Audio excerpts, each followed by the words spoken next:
নমস্কার,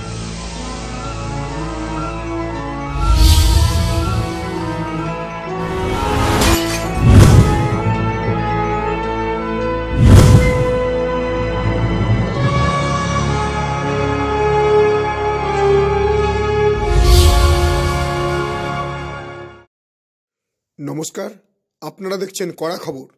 এখন কড়া খবরে দেখুন, তারকেশ্বর বিষ্ণুপুর রেল লাইন গোঘাটের কাছে ভাবাদিঘি এলাকায় থমকে গেছে, আর তাতেই তৈরি হয়েছে জটিলতা।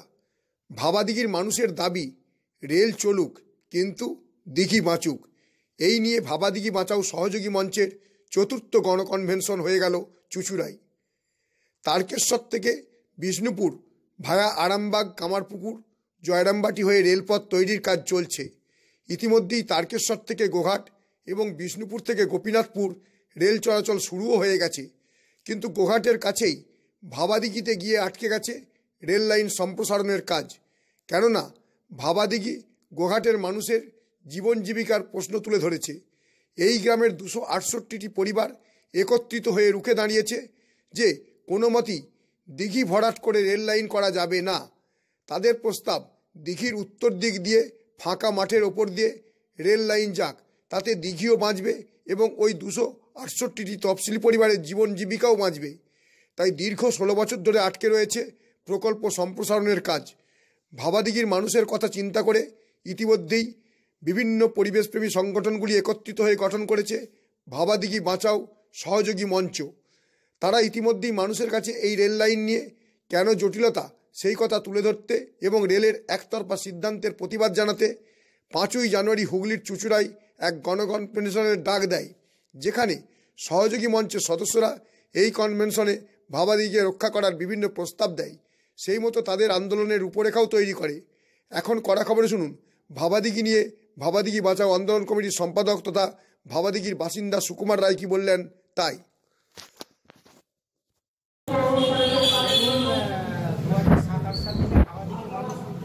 তাদের সম্পত্তি রক্ষার্থে, তাদের জীবন জীবিকা রক্ষার্থে যে আন্দোলন করে আসছিল, সেটা আজ এই প্রায় দীর্ঘ 15-16 বছর ধরে গ্রামের মানুষ অনুভব করেছে যে বিভিন্ন গণসংগঠনের সহযোগিতার প্রয়োজন আছে।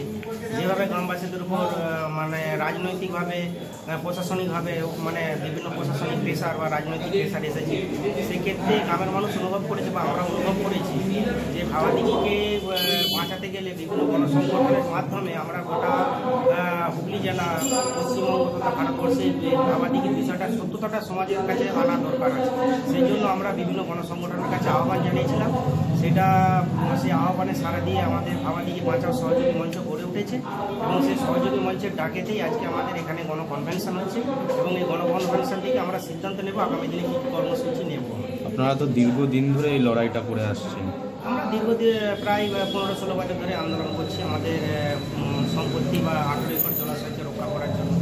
এই আমাদের বা আমার পার্সোনাল বা আমাদের গ্রামবাসীদের মনে হয়েছে যে এই জলাশয়টা শুধু ভাবাদিঘির মানুষের রক্ষার প্রয়োজন নয়, গোটা সমাজের এটা এই দিঘিটা রক্ষা করার প্রয়োজনীয়তা আছে এবং সেই জন্য আমরা আপামর সাধারণ জনগণের কাছে আমাদের মাধ্যমে আমরা এই বার্তা দিতে চাই যে পরিবেশ বাঁচুক, দিঘি বাঁচুক এবং রেলপথ। এই যে বিভিন্ন জায়গায় যাচ্ছেন, বিভিন্ন জায়গায় আপনারা এই কনভেনশনটা করছেন, বিভিন্ন জায়গায় মূলত এটা এই কারণেই করছি যে ধরুন ভাবাদিঘি সম্পর্কে বা আমাদের গ্রামবাসীদের সম্পর্কে যে একটা অপপ্রচার করা হয়েছে বিভিন্ন সোশ্যাল মিডিয়া বা বিভিন্ন মাধ্যমে, যে ভাবাদিঘির মানুষের জন্যই মূলত এই তারকেশ্বর টু বিষ্ণুপুর রেলের কাজ থমকে আছে। আসলে তার বিষয়টা নয়, বিষয়টা হচ্ছে প্রশাসন বা রাজ্য সরকারের বা রেল প্রশাসনের একটা অনিচ্ছা বা জেদের মনোভাবের জন্যই আজকে ভাবাদিঘির কাজ থমকে আছে। সেই সত্যটা তুলে দেওয়ার জন্যই আমরা বিভিন্ন জায়গায় গিয়ে এই গণসংগঠনের সহযোগিতা আমরা কনভেনশনে আসছি বা এরকম প্রচারের আলোচনা। আপনার গভর্নমেন্টে জানিয়েছেন? আমরা শুধু গভর্নমেন্টকে নয়, আমরা এই গত কয়েক মাসের মধ্যে আমরা প্রায় 20টা প্রশাসনিক ডিপার্টমেন্টে প্রায় 1500 পাতার চিঠি আমরা বিভিন্ন ডিপার্টমেন্টকে দিয়েছি। জীবন জীবিকা কি গ্রামবাসীদের টোটাল 99% মানুষই হচ্ছে শিডিউল কাস্ট সম্প্রদায়ের মানুষ। টোটাল এই দিঘি থেকে ধরুন মাসে প্রায় 8-10 লক্ষ টাকার একটা বাৎসরিক চুক্তি ভিত্তিক আয় ছিল। সেটা আজ 10 বছর 15 বছর বন্ধ হয়ে আছে এবং মাছ চাষ বন্ধ হয়ে আছে। আমাদের গ্রামবাসীদের জন্য বিবাহ থেকে আরম্ভ করে পুজো আজ অনুষ্ঠানে সবাই মাছের চাহিদা ওই দিকে পূরণ হতো, সেই সব আজ থমকে আছে। আমরা আর্থিক দিক থেকে যেমন মানে বঞ্চিত হয়ে আছি, তার সাথে সাথে এবং আমাদের উপর যে মিথ্যা মামলা, এই দিঘি আন্দোলনকে আমাদের মূলত সাধারণ খেটে খাওয়া মানুষ এই গ্রামের বিরুদ্ধে আমাদের এরকম অন্যায় অবিচার হচ্ছে, এটাকে প্রতিবাদটা সামনে তুলে আনার জন্য গ্রামের মানুষকে প্রায় 70-80 জনের নামে মিথ্যা মামলা আছে, আমাদেরকে কেসে জর্জরিত করে দিয়েছে। আমাদের অপরাধ কি? আমরা সততা বা প্রশাসনের আইনের দ্বারস্থ। আমরা কি সংবিধান বা ভারতবর্ষের সংবিধানের বাইরে ভাবাদিগির মানুষ? আমরা কি কত আইনের দ্বারস্থ হতে পারি না? এরকম কি ভারতবর্ষের কোনো পার্লামেন্টের আইন আছে প্রশাসনিক কর্তারা বলতে পারবে? মানে আমরা বিভিন্ন দরবারেতে লিখিত দিয়ে এসেছি, বিভিন্ন রেল প্রশাসন, রাজ্য প্রশাসনের কাছে দিয়েছি। কিছুদিন আগে আমরা দেখবেন যে গোপীনাথপুরে যে ট্রেন যে সিআরএসের জন্য রেলের সমস্ত আধিকারিকরা গেলেন, হ্যাঁ, ওনারা এসে গ্রামে যাবে, মানে এসি গাড়িতে করে গেল, 20-25টা করে গাড়ি নিয়ে যাবে, যে মানে গাড়ি থেকে ছবি তুললো, বেরিয়ে চলে গেল। একটিবারের জন্য ওনাদের কাছে কোনো লিখিত কমপ্লিট তথ্য নেই যে গ্রামের মানুষের সাথে ওরা বসে মিটিং করেছে। আমরা কিন্তু বারবার মানে ডিএমকে আমাদের হুগলি প্রশাসনের প্রধান হিসাবে অনেক অন্তত এই 2 মাস 3 মাসে আমরা 6টা-7টা চিঠি দিয়েছি লিখিত আকারে, গ্রামবাসীদের গণস্বাক্ষর করে আমাদের দাবি আমরা জানিয়েছি।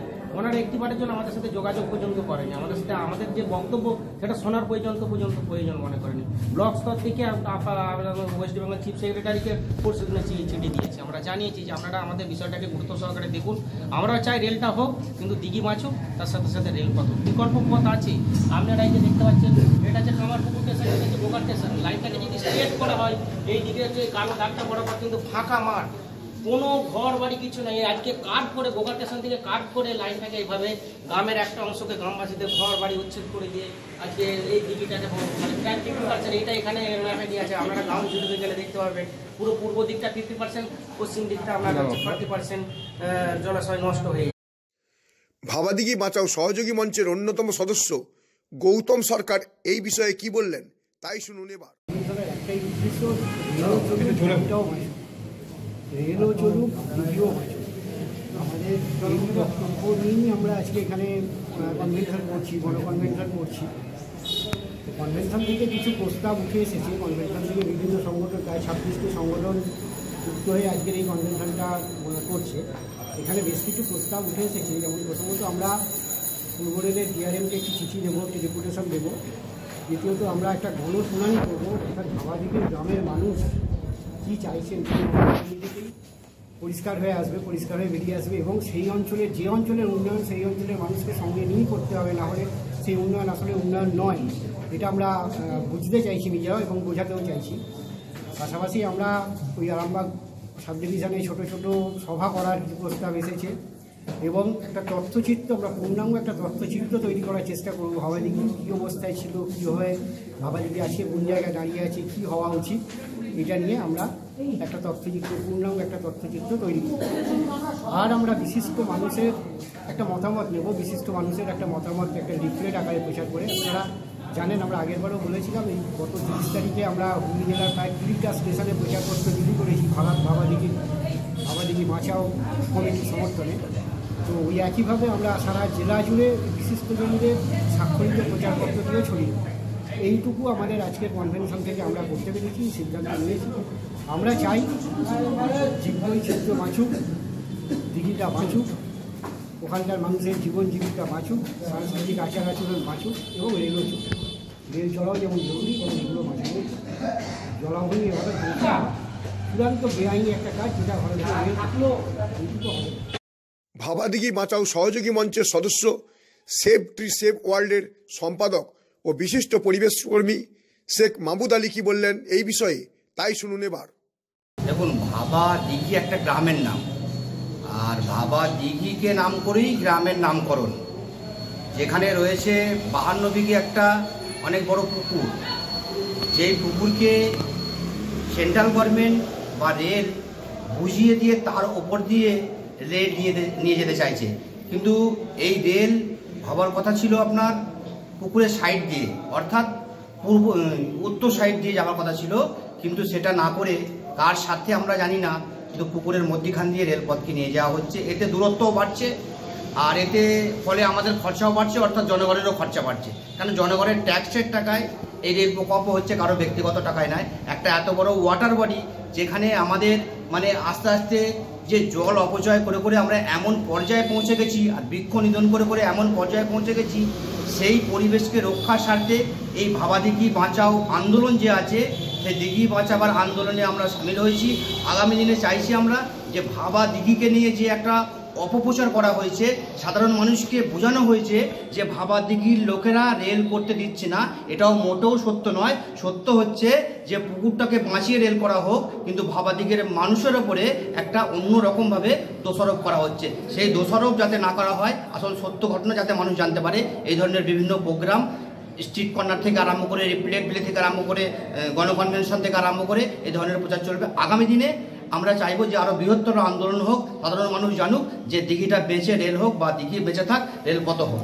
আপনার পিছনেই আমরা দেখতে পাচ্ছি একটি ম্যাপ রয়েছে, যেখানে গোঘাট স্টেশন থেকে কামারপুকুর স্টেশন যেতে গেলে সোজা পথে যদি যেত দূরত্ব অনেকটা কমে যেত, অথচ দেখতে পাচ্ছি লাল বর্ডার দিয়ে লাইনটাকে বাঁকিয়ে নিয়ে যাওয়া হচ্ছে। একদমই তাই, একদমই তাই। আমি বলে দিচ্ছি, এই যে সর্বপ্রথম এই যে গোঘাট থেকে আপনার হচ্ছে কামারপুকুর, এই যে স্ট্রিকটা বোঝানো হয়েছে, কালো স্ট্রিকটা যেটা, তাই স্ট্রেট গেলে তাহলে এই পুকুরটা বাঁচতে না, এটা ভাবা দিঘি।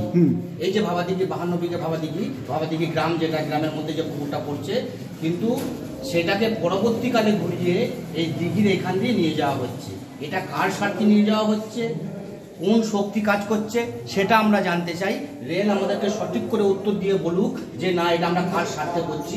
যখন প্রথমে কিন্তু এটাই স্যাংশন হয়েছিল যে রেলটা স্ট্রেট যাবে, অর্থাৎ এটা হচ্ছে উত্তর সাইড দিয়ে, পুকুরের উত্তর সাইড, পুকুরের বেশ কিছু দূর দিয়ে রেলটা যাচ্ছিল, কিন্তু পরবর্তীকালে কেন লাইনটা এইভাবে ঘোরানো হলো সেটা আমরা জানতে চাই। আপনি কি আপনার খবর সরাসরি সম্প্রচার করতে চান অথবা আপনার এলাকার খবর দেখাতে চান?